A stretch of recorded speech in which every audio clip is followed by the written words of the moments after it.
Selamat sahabat anak-anak, bertemu kembali dengan Ibu Isti Indartanti.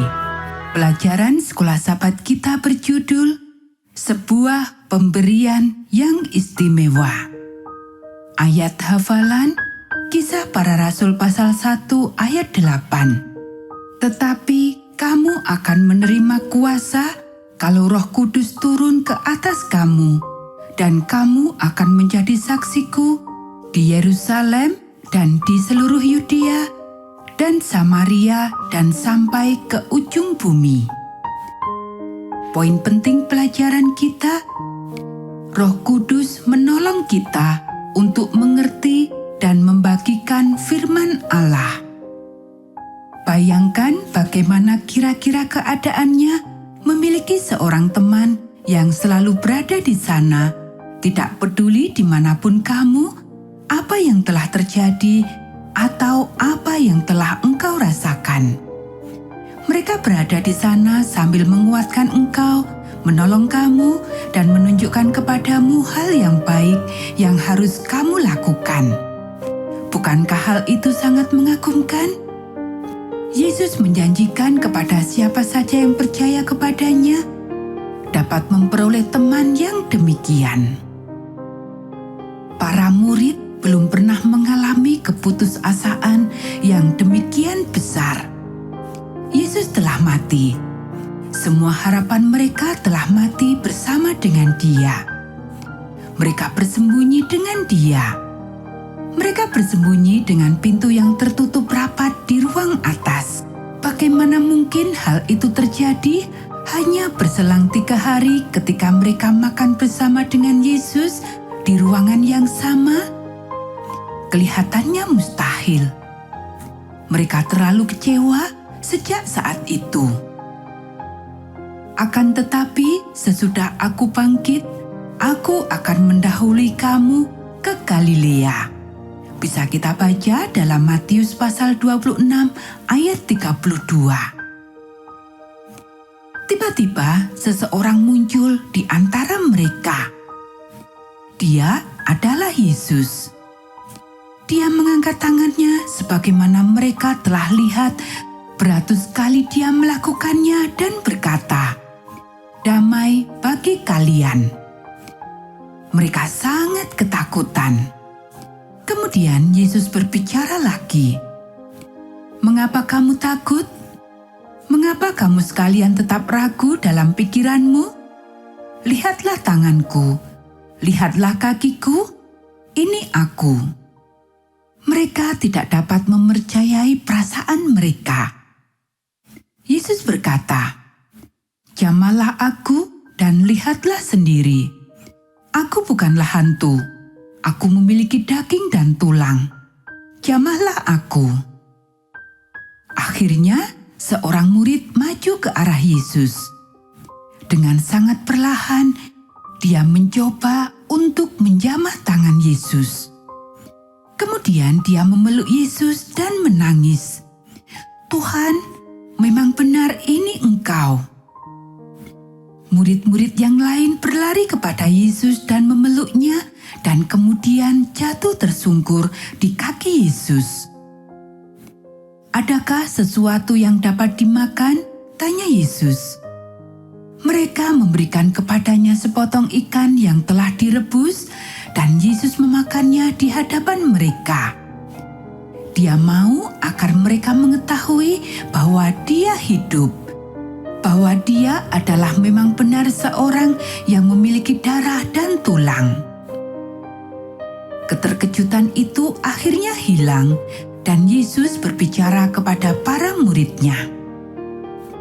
"Tidakkah kamu ingat apa yang pernah kukatakan kepadamu? Aku katakan bahwa aku akan ditangkap oleh imam-imam kepala dan dibunuh. Aku juga pernah katakan bahwa aku akan bangkit kembali. Aku telah jelaskan kepada kamu sekalian apa yang tertulis tentang aku di dalam buku Musa, buku para nabi, dalam Mazmur. Ingat?" Kemudian Yesus menolong mereka untuk dapat mengerti apa yang telah tertulis tentang Dia di dalam Alkitab. Dia menerangkan kembali bagaimana Mesias itu harus menderita dan mati dan bangkit kembali. Dia menerangkan kepada mereka rencana Allah untuk mengampuni dosa melalui kematiannya di kayu salib. Salah seorang muridnya kemudian bertanya, "Yesus, apakah engkau akan memulihkan kerajaan itu sekarang ini?" Murid ini pikir bahwa Yesus akan mengambil alih Yerusalem dan menjadikan dirinya raja karena sekarang dia telah hidup kembali. Yesus kemudian menerangkan bahwa kerajaannya adalah kerajaan rohani. Dan kemudian Yesus mengatakan kepada mereka bahwa mereka mempunyai tugas yang penting untuk segera dikerjakan bagi kerajaannya. Kamu adalah saksi dari semua hal ini. Pergi, beritahukan kepada semua orang. Yesus mengatakan kepada para muridnya bahwa mereka harus menunggu sejenak sebab mereka memerlukan sesuatu terlebih dahulu. Mereka memerlukan karunia dari Bapa sebelum mereka siap untuk memberitahukan orang lain tentang Dia. Jangan tinggalkan Yerusalem, tetapi tunggulah karunia yang Bapakku telah janjikan untuk Dia berikan. Dalam beberapa hari ini, kamu sekalian akan dibaptiskan dengan Roh Suci. Kamu sekalian akan menerima kuasa untuk menjadi saksiku di Yerusalem dan di seluruh Yudea dan Samaria dan sampai ke ujung bumi. Yesus menjanjikan bahwa Dia akan senantiasa menyertai mereka melalui Roh Suci yang adalah pemberian Allah yang istimewa. Para murid itu menunggu. Mereka semua bersatu dalam doa. Mereka selalu berkumpul bersama di ruangan atas. Mereka berkumpul bersama di bait suci. Adalah mudah bagi mereka untuk berdoa kepada Allah ketika mereka mengetahui bahwa Yesus berada bersama dengan mereka di sana.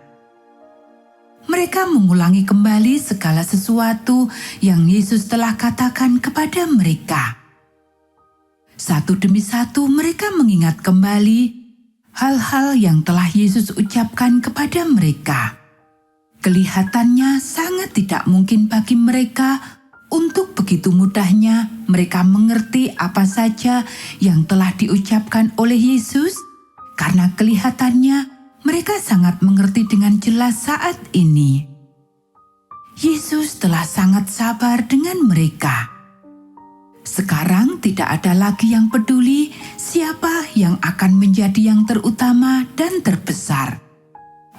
Mereka semua lebih peduli untuk mengabarkan kepada dunia ini tentang Yesus, kehidupannya, kematiannya, kebangkitannya, kuasanya.